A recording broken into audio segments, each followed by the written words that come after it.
Sir ಒಂದು ಕುತೂಹಲ ಮತ್ತು ನನಗೂ ಕೂಡ ಜರ್ನಲಿಸ್ಟ್ ಆಗಿ ಒಂದು ಕುತೂಹಲ ಮತ್ತು ಇಡೀ ರಾಜ್ಯ ಜನತೆಗೆ ಕೂಡ ಒಂದಷ್ಟು ಚರ್ಚೆ ವಿಚಾರ ಆಗಿದ್ದು ಅಂತ ಪಾಸಿಟಿವ್ ಆಗಿ ನೀವು ದೇವೇಗೌಡರು ನೀವು ಮತ್ತು ಏನು ಮೋದಿಯವರ ಪ್ರಧಾನಮಂತ್ರಿ ನರೇಂದ್ರ ಮೋದಿ ಭೇಟಿಯಾದಾಗ ತುಂಬ ಆತ್ಮೀಯವಾಗಿ ಮಾತಾಡ್ಸಿದ್ರು. ಸೊ ಆ ರೀತಿ ಆತ್ಮೀಯವಾಗಿ ನಾವು ಎಂದೂ ಕೂಡ ನೋಡಿಲ್ಲ, ಬೇರೆಯವ್ರು ಮಾತಾಡ್ಸೋ ರೀತಿಯಲ್ಲಿ ಹೆಗಲ ಮೇಲೆ ಕೈ ಹಾಕೊಂಡ್ರು.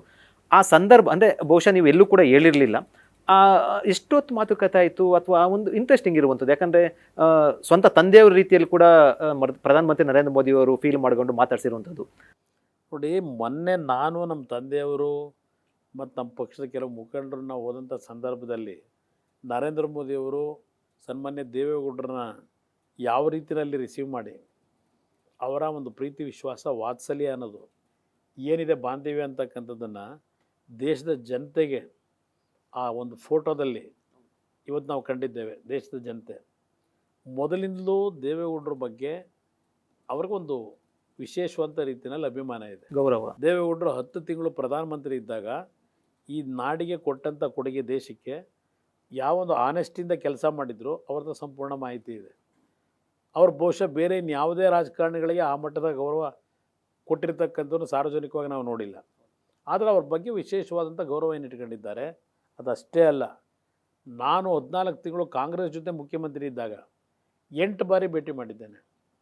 ನಾನು ಅವ್ರನ್ನ ನಮ್ಮ ರಾಜ್ಯದ ಸಮಸ್ಯೆಗಳನ್ನ ಅವ್ರ ಜೊತೆ ಚರ್ಚೆ ಮಾಡಲಿಕ್ಕೆ ಸಮಯ ಕೇಳಿದಾಗ 10 ನಿಮಿಷದಲ್ಲಿ ಕೇಳಿದ 10 ನಿಮಿಷ ಕೊಡ್ತಾಯಿದ್ರು.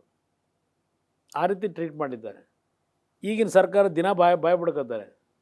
ಒಂದು ಸರ್ಕಾರದ ಕಾರ್ಯಕ್ರಮಗಳನ್ನು ಅನುಷ್ಠಾನಕ್ಕೆ ತರಬೇಕಾದ್ರೆ ರಾಜ್ಯ ಸರ್ಕಾರ ಕೇಂದ್ರ ಸರ್ಕಾರಗಳ ನಡುವೆ ಸಂಘರ್ಷ ತಂದು ಕಾರ್ಯಕ್ರಮಕ್ಕೆ ತರೋಕ್ಕಾಗಲ್ಲ. ಪರಸ್ಪರ ವಿಶ್ವಾಸ ಇರಬೇಕು, ನಂಬಿಕೆ ಇರಬೇಕು. ಪ್ರತಿನಿತ್ಯ ಸಂಘರ್ಷ ಮಾಡ್ಕೊಂಡು ಹೋದರೆ ನೀವು ರಾಜ್ಯ ಅಭಿವೃದ್ಧಿ ಮಾಡೋಕ್ಕೆ ಸಾಧ್ಯವ? ನಾನು UPA ಸರ್ಕಾರ ಇತ್ತು, BJP ಜೊತೆ ನಾನು ಸರ್ಕಾರ ಮಾಡಿದಾಗ ಕಾಂಗ್ರೆಸ್ ಸರ್ಕಾರ ತೆಗೆದು ಅವತ್ತು ನನಗೆ ಗೌರವ ಕೊಟ್ಟಿದ್ದಾರೆ UPA ಸರ್ಕಾರದಲ್ಲಿ ಅವತ್ತಿನ ಮನಮೋಹನ್ ಸಿಂಗ್ ಅವರು. ಅದರ ಅನುಭವ ನನಗಾಗಿದೆ. ಆದರೆ ಇವರು ಬರೀ ಮಾತಿದ್ರೆ ಕೇಂದ್ರ ಸರ್ಕಾರಕ್ಕೆ ದೂಷಣೆ ಮಾಡ್ಕೊಂಡು ಹೋದರೆ ನೀವೇನು ಸಾಧನೆ ಮಾಡ್ತೀರಿ? ಇದನ್ನು ಅವ್ರಿಗೆ ಕೇಳಲಿಕ್ಕೆ ಬಯಸ್ತೀನಿ. ಅದಷ್ಟೇ ಅಲ್ಲ, ನಿಮಗೆ ಕಾಂಗ್ರೆಸ್ ನಾಯಕರು ನನ್ನ ಮೇಲೆ ಇವತ್ತು ನಮ್ಮ ಪಕ್ಷದ ಮೇಲೆ ಮಾತಾಡ್ತಾರಲ್ಲ, ಇವತ್ತು ನಾನು ಅವತ್ತಿನ ಸಂದರ್ಭದಲ್ಲಿ ಕಾಂಗ್ರೆಸ್ ಜೊತೆ ಸರ್ಕಾರ ಏನು ಮಾಡಿದ್ವು, ನರೇಂದ್ರ ಮೋದಿಯವರು ದೇಶದ ಪ್ರಧಾನಮಂತ್ರಿಗಳೇನಿದ್ದರು ಅವರು ನನಗೆ ಸಲಹೆ ಕೊಡ್ತಾರೆ. ಅವ್ರು ಕಟ್ಕೊಂಡು ಹಾಳಾಗಬೇಡ, ಏನು ಸಾಧನೆ ಮಾಡ್ತಾ ಇದೀಯ, ಒಳ್ಳೆ ಕೆಲಸ ಮಾಡ್ತಿರೋದು ನನಗೆ ಗೊತ್ತಿದೆ, ಆದರೆ ನಿನಗೆ ಹೆಸರು ಬರ್ತಿಲ್ಲ, ನಿನ್ನ ಯಾವಾಗ ತೆಗಿತಾರೋ ಗೊತ್ತಿಲ್ಲ, ರಾಜೀನಾಮೆ ಕೊಡು, ಇವತ್ತು ಬೆಳಗ್ಗೆ ನಾಳೆ ಹೊಸ್ದಾಗಿ ಓದ್ತಾಗ.